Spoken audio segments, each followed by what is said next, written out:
from Peoria, Illinois, poverty to Hollywood, from abandonment by his mother to adoration from millions of fans. From tragedy to triumph and back again, a multi-talented entertainer and a survivor with no self-pity. Born December 1st, 1940, he became one of the most influential comedians in the history of comedy. How you doing?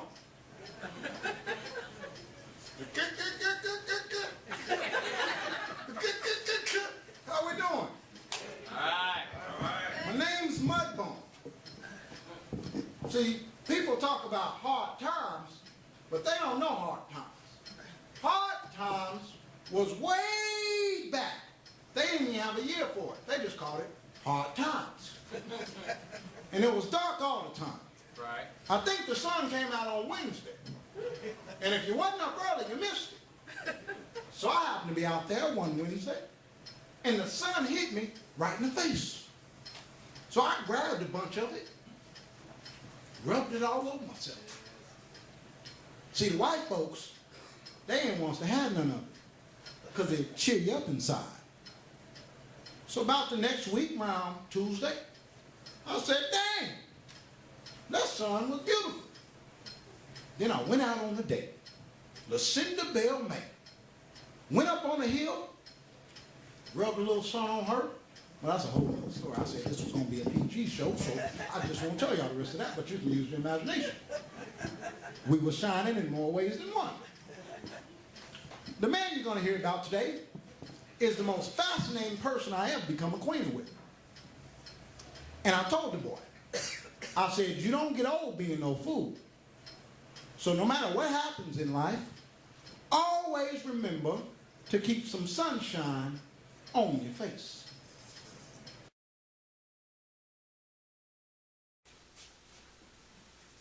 You did good. That boy know how to cut on the lights. I wasn't taller than my daddy's shin when I first found that I could make people laugh. Okay, I sat on the rail of bricks and I just kept falling over and over again. Everybody laughed. While they was laughing, a dog came by and poo-pooed in the yard. Uh-oh, it stunk. It was the wet poo-poo. Ew. I got up and ran to my grandma and I slipped in the dog poop. Ooh, that was my first joke. All in poop. I've been covered in it ever since. My jokes thank you too.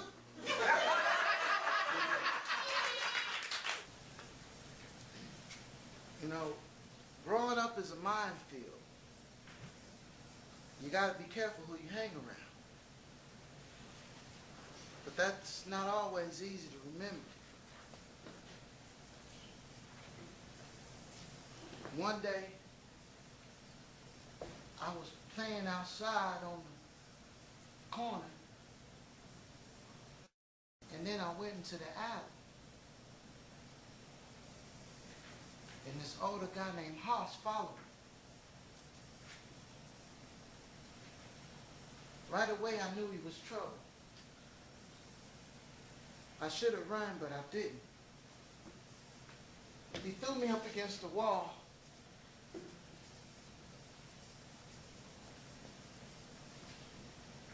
And he pulled his private out. Suck it, he ordered.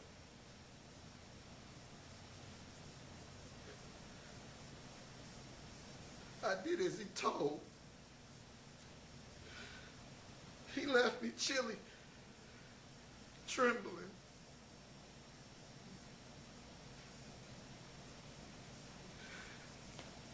I told no one,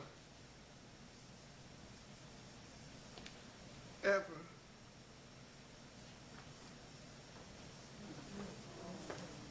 At school, PRYOR played the part of class clown, a natural performer.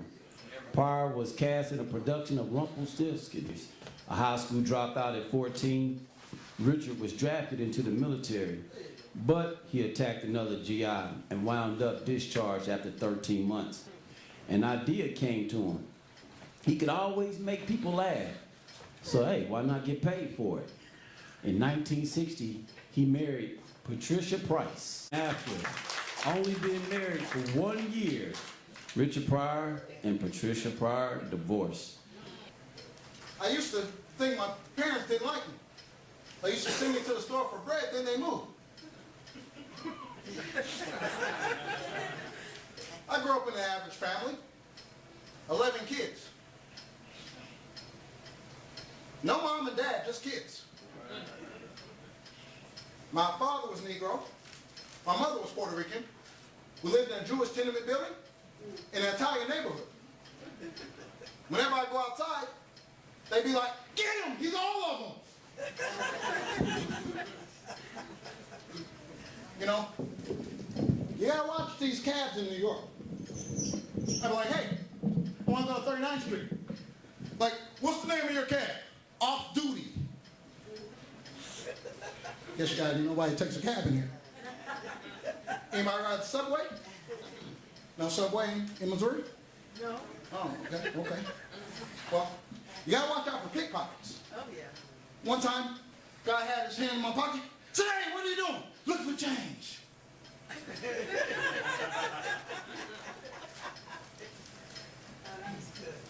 Thank you. I thought so. My wife didn't, but that's another story. But you know what? This is how you handle those. Somebody put their hand in my pocket. I said, "Fire!" It was an 80-year-old woman. Okay, that's my time. Thanks, guys. Give it out for Richard Pryor. By the late 1960s, he released his first comedy album, and then one night things changed forever. There was a world of junkies and winos, pool hustlers and prostitutes screaming inside my head. The longer I kept them bottled up, the harder they tried to escape. He walked off stage in the middle of his performance, turning his back on the crowd and his old politically correct bass comedy. He married Shelley Bonus in 1968.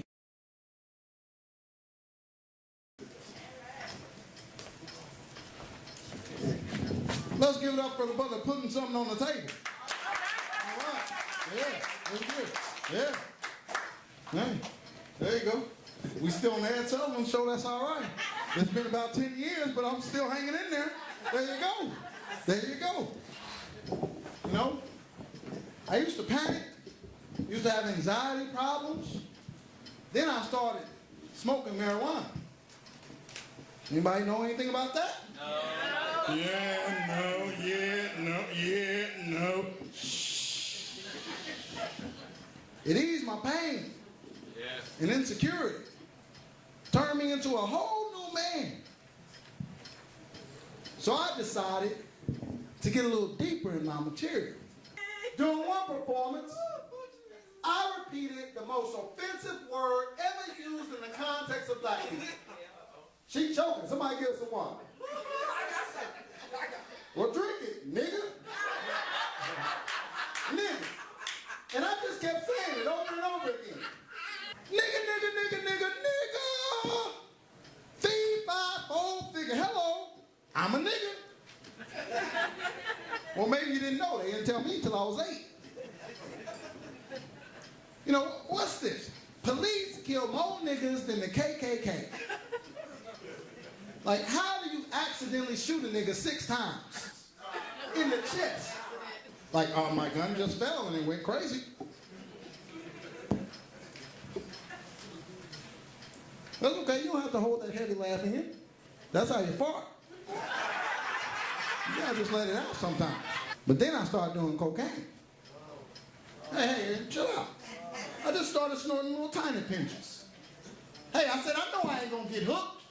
My friends, they've been snorting for 15 years and they ain't hooked.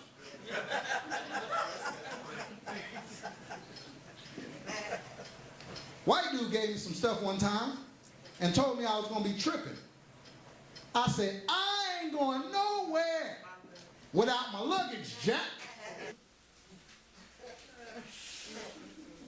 She done laughed some snot out. Look at them niggas rolling. That's a sick way to get started. Very sick. Once again, after being married for only 1 year, Richard Pryor and Shelley Pryor divorced. By the late 1970s, Pryor had a thriving career, on screen and off stage. Pryor also had a long history of substance abuse and stormy relationships. While on top of the world, he captured the heart of Hollywood's most wanted starlet, Pam Grier, a.k.a. Foxy Brown. During a rise, they found time to stop at the music mecca of soul, none other than Soul Train. Anybody know the name of my album? No, that nigga's crazy. There you go. Now I want to do a little bit from the album, but I can't do it. So let me see what I can do. Okay, I got something. There's a difference between white churches and black churches. You know? In white churches, they be playing that creepy music.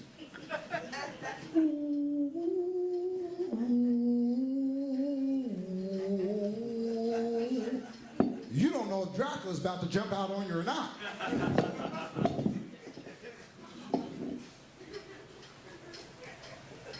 I told you, don't hold that laughing. You're going to be farted next to somebody.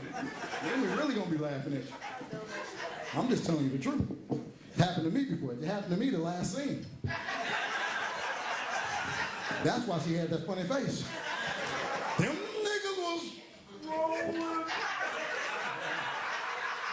niggas was funky.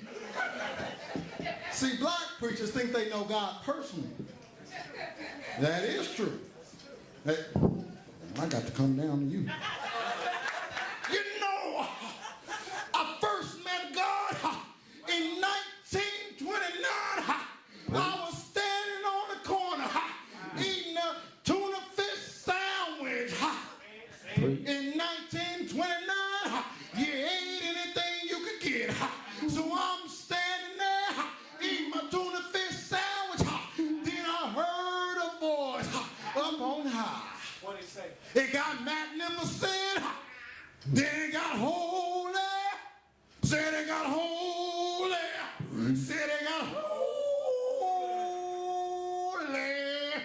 and then the voice said, the voice of God said, the voice of God, it spoke to me and said, nigga, give me some of that sandwich. Preach. I said, if you're supposed to be God, you can get your own tuna fish sandwich, Jack. Preach. We're going to need that umbrella later, okay? Please keep that umbrella. Y'all talk about it when y'all get to the car later. After a long, hot, steamy romance, the power couple known as Rich and Pam ended when she was devastated to find out he was not only cheating, but he married another woman. In 1977, Richard married his secret love, the adult entertainment actress, Deborah McGuire. When the pinup girls. Now Richard, obviously, he got worse with his drug habit. It started to affect his work. It was messing with your work, right? Oh, no, it wasn't. Yeah, believe me, it was messing with your work. I know exactly what I'm doing. What y'all looking at me crazy for?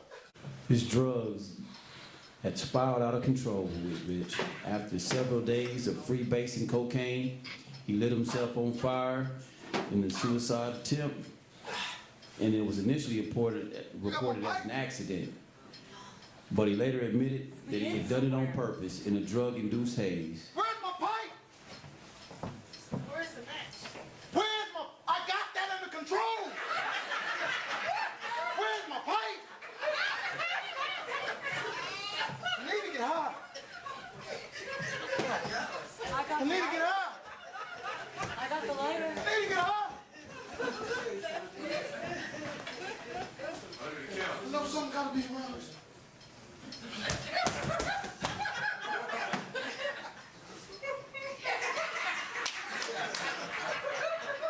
get high. I need to get high. Come on. I need to get high. I know something got me right. I need to get high. You ain't moving them feet too. I need to get high. I need to get high. I need to get high. Come on. I know something's got to be around here somewhere. Come on. I just looked under the couch. I need to get high. You see it? It's a paper. I need to get high. Help me. I need to get high. Help me. I need to get high. Help me. Help me. What do you want me to do? I need to get high. What do you want me to do?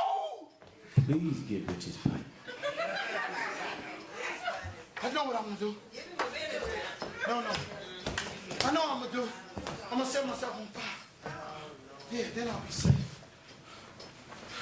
I'm gonna set myself on fire. Then I'll be safe. I'm gonna set myself on fire. Then I'll be safe. I'm gonna set myself on fire. Then I'll be safe. I'm gonna set myself on fire.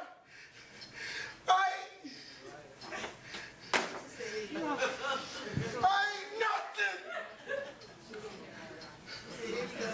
I ain't nothing but a no good jockey.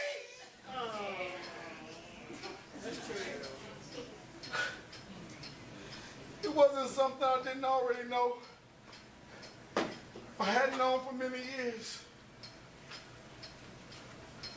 But to say it in front of a group of total strangers, that was like saying adios to the greatest, funniest character I ever created. I need to get out.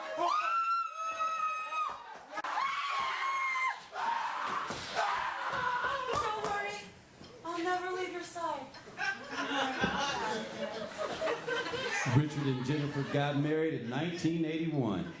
After a lengthy recovery, PRYOR returned to stand up and acting, and he had third-degree burns over 50% of his body. He wasn't the same man after the fire on the inside or out, but he was determined to prove he was the best. They divorced after being married for 1 year. They divorced in 1982, the same year he recorded live on Sunset Strip.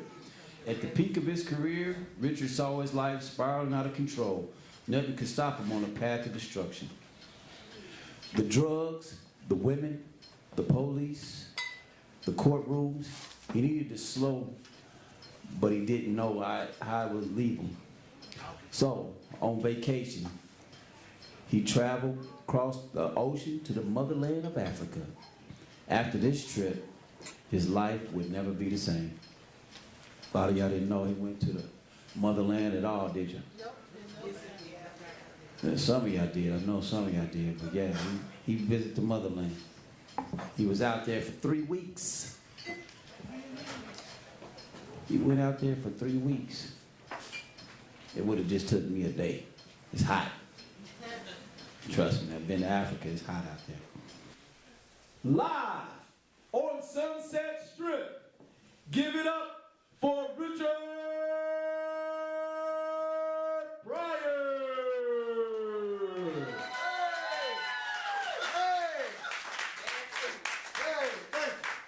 Y'all didn't think I was gonna make it after that. Still standing, niggas. Anybody got a match? No. Don't do it. Light? Don't do it. No light? Not even a flashlight. You ever just been burnt up? Yes, sir. Yeah, okay, somebody. How'd it feel? Hurt? Extra crispy. Extra crispy. That wasn't even a joke. But it was true. I forgot my part, man. Come on, Rick. Come on, Just Rick. made that up. Rick. I can't read. Sorry. Rick. Man, come. Y'all tickets will be refunded. It'll be refunded. Don't worry about it. What happened to Rich was he ended up leaving off stage that night, and because he couldn't remember his jokes. But 24 hours later, he came back again. Live on Sunset Strip. Put your hands together. One more time. Put your hands together. Give it up better than that. Come on. Give it up for your headliner, Richard Pryor.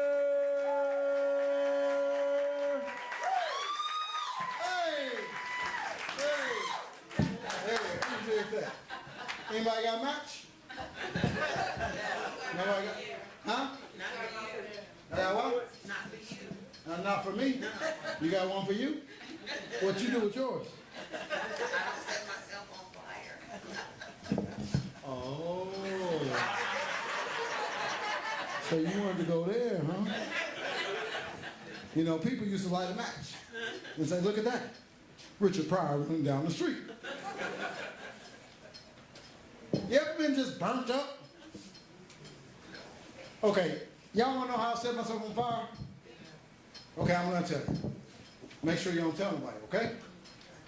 Okay? I was eating some homemade cookies and dipped it in some pasteurized milk and it just blew up. No? Lyology? Lyology? Hey, you're supposed to have a short-term memory. Say what? All right, now, you don't want to be part of the show, do you? You know, can somebody take a picture real quick? Oh, dang. Listen here, not imaginary. You need a flash? I need a camera first. You know, I was so gone, I had forgot that I burnt up. Until one night, me and the nigga was signifying. And he said, what about that burnt neck? Okay, somebody laughed in the back. That sounded like Camille. See, when you trade them in, you know which one sound like which. That's all right. That's all right. I ain't the first and won't be the last.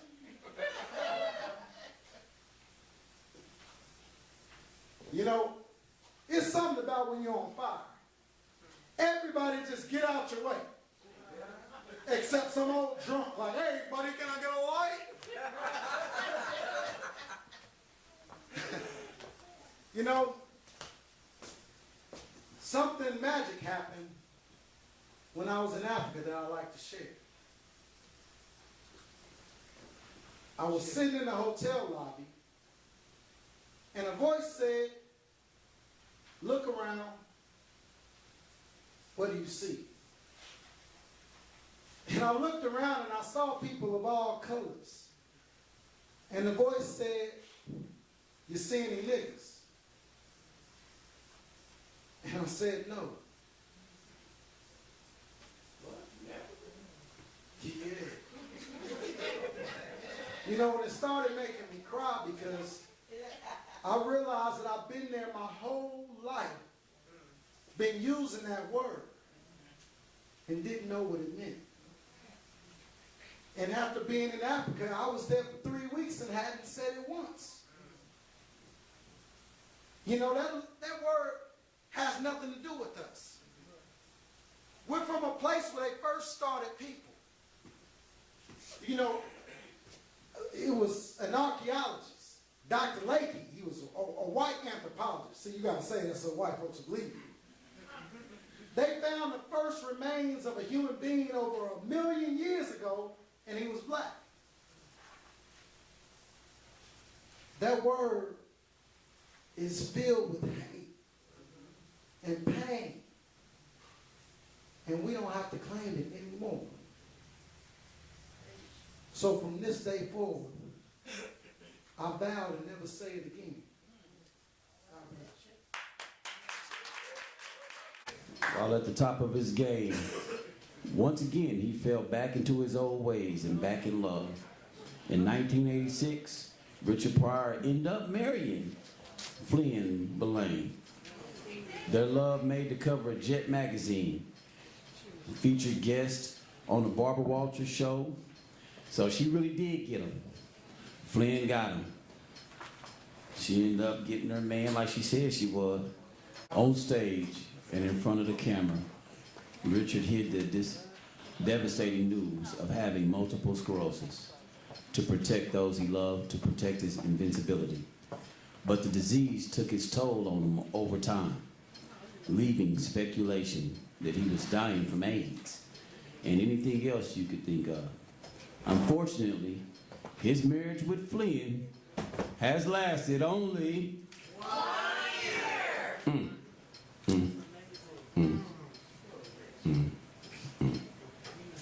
1 year. Once again. Now see, that's 1 year. You know, in my entire life, nothing is something that never happened to me. And that didn't change in the summer of 1986. I was diagnosed with MS. I kept it a private matter. My problem. I didn't want to be seen as debilitated. And so I told no one.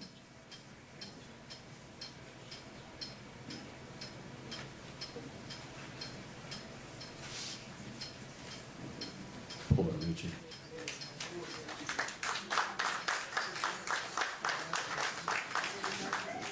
A lot of people didn't realize that he did have MS, period, while he was on the Barbara Walters show. So a lot of things he just like Robin Williams recently, kind of hid it. So a lot of the signs he was showing early on, which gave him excuse to do the drugs and everything that he did.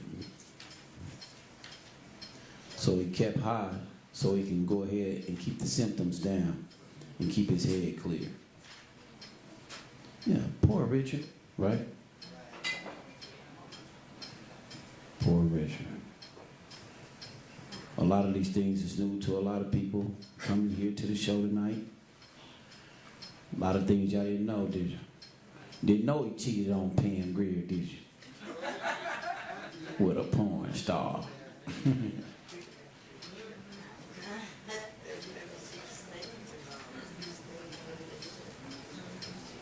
Everybody just knew the comedian, Richard. They didn't know some of the things behind the scenes. Richard Pryor now suffered his second massive heart attack, and his family and friends are coming to visit him.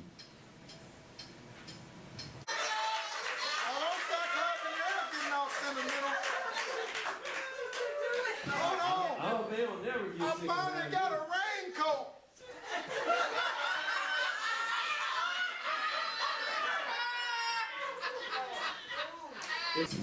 Richard's second marriage with Flynn didn't do no better the first time. It lasted for 1 year. Needless to say, the MS took its toll on him. Richard Pryor will never lose his position as a cultural icon, and we can only hope that a cure to this deadly disease, will soon be found, so as not to lose another soul that reaches out and touches, as did Pryor, and his ability to allow us to experience our reality with the outrageous, profane, and scabrous perspective that only he imparted, staying with the theme of remarrying an ex-wife. In 2001, Richard Pryor remarried Jennifer Lee Pryor. Richard Franklin Lennox Thomas Pryor III died December 10th, 2005. That's a hell of a show. Hey, today new generations are discovering Pryor's routines on the YouTube, all as well as on the widely available DVDs that they have of them and CDs, making them famous all over again, with good reason. For unlike the comedy that panders to a snickering audience, Richard Pryor's work had authenticity, purpose, and odd dignity. His acute social observations and his self-parodies were timeless. And so were his strivings for racial pride. Y'all enjoy the show? Yeah! Let's give it up. Let's give it up. Let's act like we enjoy it. There you go. Thank you. Now I know most of y'all think Mudbone ain't nothing but an old drunk.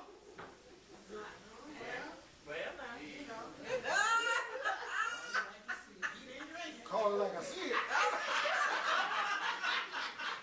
I don't know if everybody that you work with is the easiest to deal with, but if they ain't, you'd be drinking too. I'd like to think that I had something to do with the boy staying sane as long as he did. There's only going to be one Richard Pryor. There will never be another. Right on. You know, I used to think the boy had 9 lives.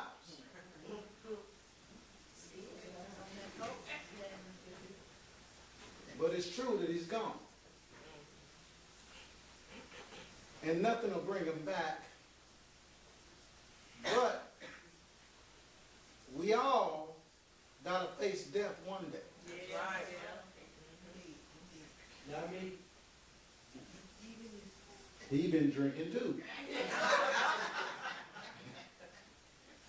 But I tell you what, we all will lose people close to us in life. Some folks deal with it better than others. But if you don't take nothing else from this show, remember you cannot give up. Because it's always somebody that you don't know that's looking at you, depending on you to be their strength, who is not as strong as you. We have highs, we have lows. Through it all, just remember to keep some sunshine. Amen. Thank you for coming. All right, give it up for Mudbone.